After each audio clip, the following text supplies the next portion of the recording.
Arn Johnson stabbed his landlord Alan Bono 22 times with a 5-inch pocket knife in the morning of February 16, 1981. Brookfield's residents were taken aback by this murder because it was the first recorded in the town's 193-year history.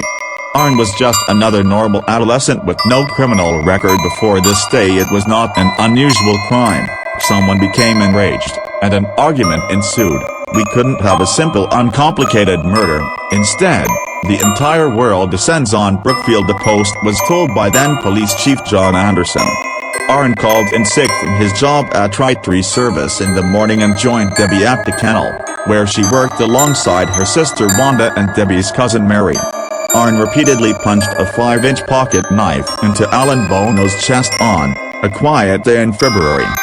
Bono died within an hour, and Arn was apprehended 2 miles away from the crime scene. Months later, he stood in the dock and pleaded not guilty, claiming that the devil forced him to do it. Attorney Martin Minella claimed Arn was possessed, and he had the evidence to prove it. The courts have dealt with the existence of God. Now they're going to have to deal with the existence of the devil, he told the New York Times in 1981, a month after the stabbing. If the devil made me do it statement wasn't strange enough to the court, the defense team argued that it all started with Arn's fiancée's brother, 11-year-old David Glatzel. The defense claimed that David was cured of demonic possession, but the demon jumped into Arn Johnson, and thus he had no control over his body. According to the family, their 11-year-old son David was a host to the demon. David claimed to have come across an old man who would taunt him. The family members dismissed David's story, believing it was his way of avoiding chores. The encounters became more frequent and violent over time.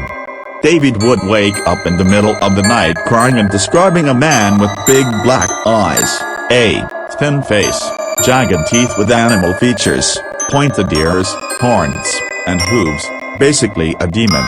After witnessing ominous occurrences, the Glatzel family finally decided to seek assistance. Ed and Lorraine Warren were contacted by Father Dennis, who was the pastor of St. Joseph Church in Brookfield at the time. Dennis called and told them that he had tried to help David but that it appeared to be a case of possession to him. According to his family, when David was possessed, he would kick, bite, swear, and say horrible things, and he would be strangled by invisible hands that he tried to pull from his neck, and powerful forces would flop him from head to toe like a rag doll. Arn stayed with the family at the time to assist David because they had formed a strong bond. However, the problem soon it started happening during the day. David would describe an elderly man with a white beard who wore a flannel shirt and jeans to his family, and as he described the man, suspicious voices would emerge from the attic. Following an examination of David's condition, the Warrens came to the conclusion that he was the victim of demonic possession. Following the claims, the psychiatrists who investigated the case claimed that David only had a learning disability. The Warrens performed a formal exorcism on David, which lasted several days until, according to those present, a demon fled from the child's body and took up residence within Arn. Several months after the demon took up residence in Arn, he murdered his landlord at a party. Gerald Brittle's book The Devil in Connecticut details these events. Ed Warren reported hearing banging and growling sounds coming from their basement during the exorcism, as well as a chair moving on its own. Lorraine claimed she saw a black mist appear next to David while her husband was interviewing him. Arn investigated a well near their house sometime before the murder, where his David claimed to have had his first encounter with the demonic presence wreaking havoc on their lives. Arn later claimed that he saw the demon hiding within the well and that he was possessed by it until after the murder. Lorraine Warren informed Brookfield police the day after the killing that Arn was possessed at the time of the crime.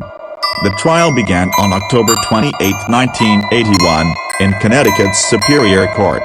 Arn's attorney attempted to enter a not guilty by reason of possession plea, but the judge quickly rejected it.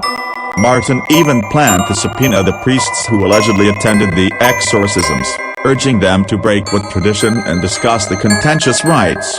However, this was not accepted by their peers, and Martin and the Warrens were regularly mocked by their peers, who saw them as mere profiteers from the tragedy. The judge argued that such a defense would never exist in a court of law due to a lack of evidence, and that allowing related testimony would be irrelevant and unscientific. The defense even went so far as to claim that Arndt acted in self-defense. However, the jury was not permitted by law to consider demonic possession as a viable explanation for the killing.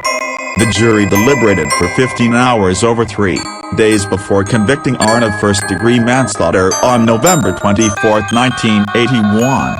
He was sentenced to 10-20 years in prison, but only served 5